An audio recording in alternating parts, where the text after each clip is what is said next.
जिन्होंने आपातकाल में ये यातनाएं सही हैं, जेल में रहे हैं, पुलिस की और कांग्रेस की गुंडागर्दी को उन्होंने झेला है, ऐसे सभी वरिष्ठ जनों का सम्मान करें। अपने अतीत को और अपने इतिहास को आज की पीढ़ी को याद रखना चाहिए कि किस तरह से लोकतंत्र में गला घोटने की साजिश की गई थी। आज के इस युग में भी ये आवश्यक है कि आज की पीढ़ी इस चीज़ को समझे कि कैसे 2024 के चुनाव में भी एक झूठा नैरेटिव, संविधान को लेकर झूठे आरोप लगाकर किस तरह से प्रयास किया गया कि लोकतंत्र को खतरे में बताया गया। हमारा भारत का लोकतंत्र इतना विशाल और इतना लोकतांत्रिक है, उस संविधान की इतनी गहरी पेट है कि इसको कोई हाथ नहीं लगा सकता। 25 जून भारतीय लोकतंत्र के इतिहास का सबसे काला दिन है और आज भारतीय जनता पार्टी दिल्ली प्रदेश अपने सभी वरिष्ठ जन, जिन्होंने आपातकाल में ये यातनाएं सही हैं, जेल में रहे हैं, पुलिस की और कांग्रेस की गुंडागर्दी को उन्होंने झेला है, ऐसे सभी वरिष्ठ जनों का सम्मान करें। और मैं स्वयं भी यहाँ आदरणीय श्री विजय कुमार मल्होत्रा जी का आशीर्वाद लेने आया हूँ।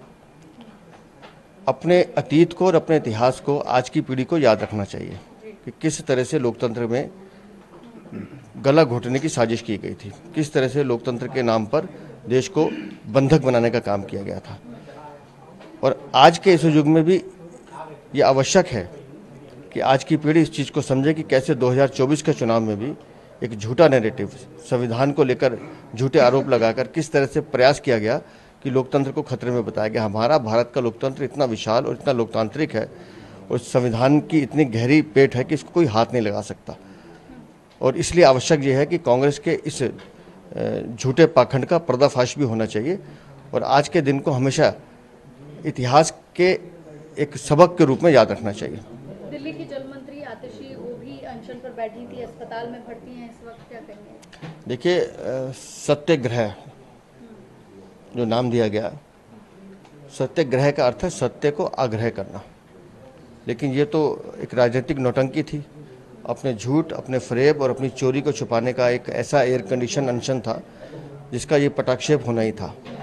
मुझे जानकारी मिली है कि उन्हें हॉस्पिटल लेके गए, मैं उनके अच्छे स्वास्थ्य की कामना करता हूं, लेकिन साथ ही साथ ये भी स्पष्ट करता हूं कि दिल्ली की जनता को अगर एक एक बूंद पानी के लिए तरसाया गया है तो उसकी जिम्मेदार आम आदमी पार्टी और उसका भ्रष्टाचार है।